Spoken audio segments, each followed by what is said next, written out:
Hey everybody, this is Amanda from Amanda's Budgets. I am here to talk about the nitty-gritty of my first day at my job and a little bit more details. So, if you're new to my channel, welcome. My name is Amanda. I am 35 years old. I live in Oregon. I'm an all-cash budgeter. I do cash stuffing, sinking funds, savings challenges, all on a low income.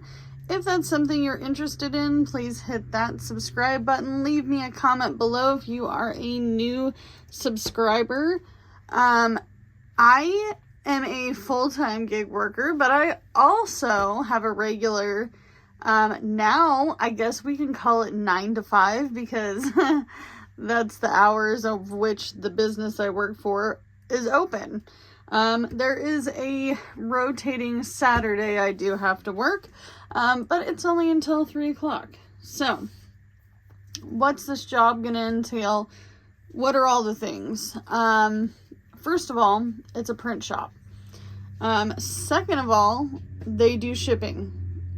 They do Amazon returns and a lot of banners and actually, I'm gonna be really real. A lot of the stuff I make for you guys, I make for other people. Laminating business cards and all the things. So, there are some things I've learned at this job, and that my tools for making stuff for you guys are lacking. I don't know how I'm gonna get better equipment, but I want to really get my Etsy shop up off the ground. But the equipment that I would need is way higher end than what I have. And I mean that in the sense of my stuff isn't garbage, but it's definitely like Walmart, Target, thrift store. Lots of thrift store tools in this household. So yeah, I don't know where to even start with that because, you know, obviously I have to have money to make money, right? That's most of being a business owner or doing things business owner like. I have been self-employed multiple times in my life. My gig work is technically self-employment, 1099. So, I have done a lot of reselling in the past. I have done things like eBay. I've done Facebook Marketplace, Craigslist, those kinds of things. I've worked fast food for about 20 years. I'm officially retired. I hung my hat up for the last time, and I'm no longer going back to fast food. The nice thing about this job is that it's going to give me a lot of skills and knowing how to make better stuff for you guys. So that's something I can learn for my own benefit, for my own small, tiny business in my Cracker Jack box of a office. This might as well be a broom closet at this point. It's a very tiny room, but I'm in a single wide, so yeah. To be expected. However, another thing I realized is that because I'm working with UPS, FedEx, airmail, all the different things, PO boxes, shipping in general, I'm going to learn a lot about post mail.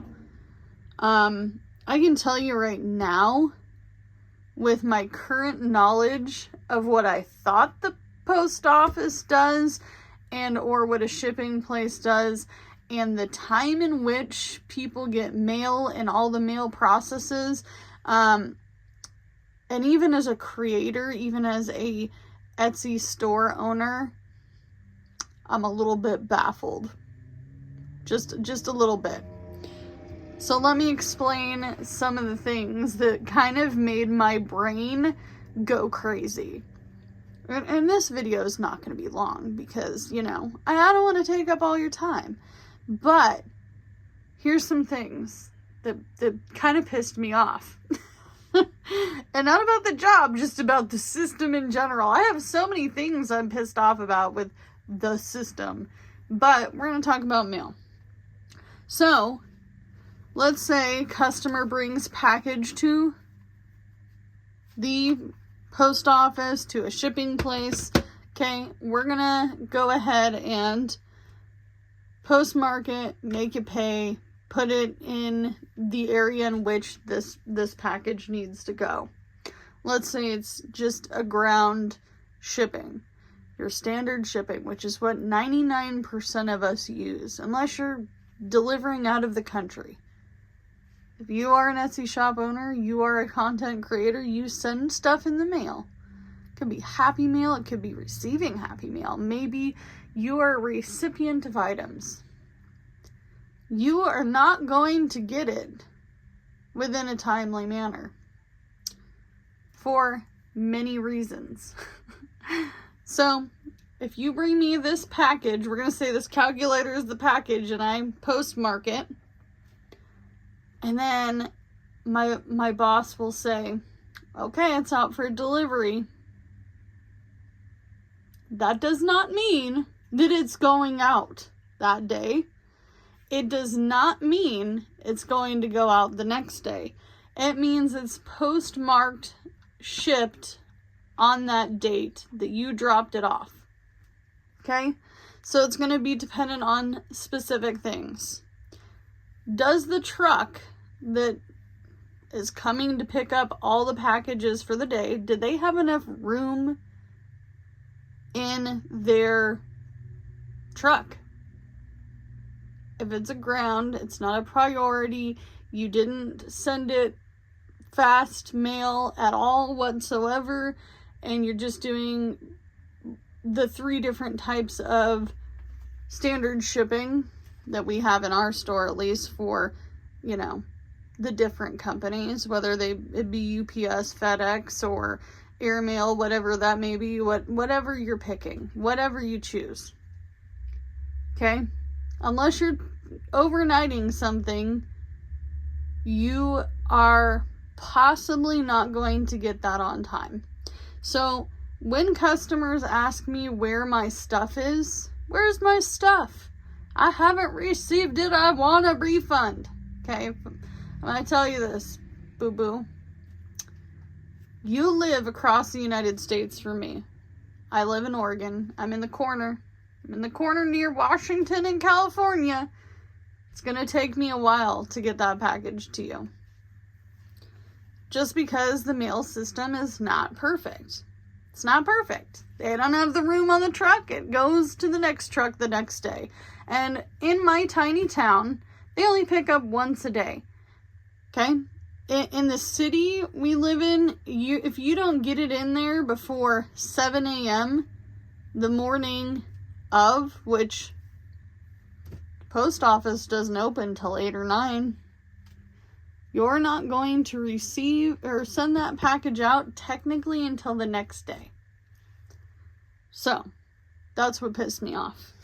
Because now I know why most of my packages are not on time. Also, the tracking number you get is a general sense of where your package is. Just so you are aware. It's a this is Oblivion, and here's your item, and we think it's right there. That's where we think it is. Yep. It might be in between over here and over here, but we really think it's here. Okay? I learned a lot about P.O. boxes. I learned a lot about P.O. boxes. And man, those suckers are expensive. I don't care where you go. P.O. boxes are expensive. To receive mail? Come on. But I also have been watching a lot of videos, and after laminating tons of people's stuff, menus, business cards, booklets for schools, preschool, graduation stuff, I realized those who make envelopes are insane people. And I might become one of those insane people, because it's a process. To make it look a specific way, there's a process. I don't know. How do you do it? if you make envelopes and you sell them in a high quantity amount, like meaning you have 25 orders of 12 envelopes, something like that, how in the heck do you do it? Do you make them all ahead of time? I want to know. Because I make a lot of my stuff ahead of time, and even then, I'm like, oh, I feel bad, and I want to help this person out, and I'll add more to my numbers of what I have, and then I'm making more stuff later. So I want to know, if you make envelopes and you sell them in your shop, or maybe you have an Instagram store, or maybe you're a TikTok store, whatever it may be, because I don't know how to do any of those things. I'm lucky I even know how to use the computer I have, and even then it's limited. Very, very limited.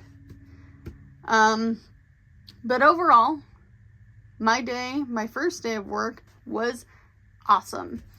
Honestly, I just felt like I was working in my broom closet here doing Etsy stuff, but I was getting paid by the hour to do it in a bigger store. Not my broom closet of an office. It's not really an office, it's a bedroom, but it's an office for me, because, you know, kids have to do the change-o of rooms last minute, and I get my cute little tiny office all set up, and then they're like, yeah, we want the little room now. I'm like, oh, okay. By the way, they have no idea what I do in this office. I just tell them to stay out of my office. And then my youngest comes and borrows pens and markers and scissors and colored pencils, which is why we have this variety of pens. I've left this here. I'm like, please don't touch my stuff. Don't touch these pens. These are my pens. You go find the ones you lost. Go find all the good pens. Bring me my favorite pen back. But anyway, that was my first day. I can't tell you what my people were like to work with, because it was just me and the owner. The owner was honestly pretty impressed with my graphic art ability. And I thought it was kind of silly, because, you know, I'm sitting here thinking, well, buddy, like, I do this for fun, and now you got me working for it, I guess. I am nervous about two things. I am nervous about wedding season, and I'm also nervous about the holidays. But he's going to work with my schedule. He's going to work with my thyroid ablation. He is going to work with my kids' schedule, all the things. And it's only going to be part-time for now, because that's what I really want and or need. This isn't a high-paying job, but it's enough to get me skills. I could go work in an office. I could go work at the post office. I can go work for FedEx. I could go do all of these things. Maybe I'm not going to say it out loud, because I don't think I'll ever do it, because, you know, that's not where I want to be. But I could open a print shop, right? I'm not going to open a print shop. I'm not going to open a print shop, but, you know, it's okay to step out of your comfort zone. It's okay to feel the pins and needles of the anxiety and the sweating and the near crying and your brain feeling suffocated and you're starving because you're laminating menus all day looking at the stuff going, oh, I'd eat that. Yeah, I don't want that. I'll eat that salad with crispy croutons and crispy chicken and fresh Parmesan cheese and tomatoes. Yeah, it was making me hungry. So that was what my first day was about. I will say the shipping thing kind of pissed me off. I mean, I figured it was something. I'm 35. I'm not stupid. I wasn't born yesterday. It's just like I got lots of comments in one of my previous videos about high yield savings accounts. I kind of already figured it didn't have any money in it and they closed the account, but I was a little disappointed that they didn't give me enough information. One thing I will say before we get off of here is that high yield savings accounts are better explained by other people other than me. But just be careful with them. Do your research. Know what you're getting into. I will say, if you do make enough interest on something, you're going to have to consider it income, and it's going to be taxable.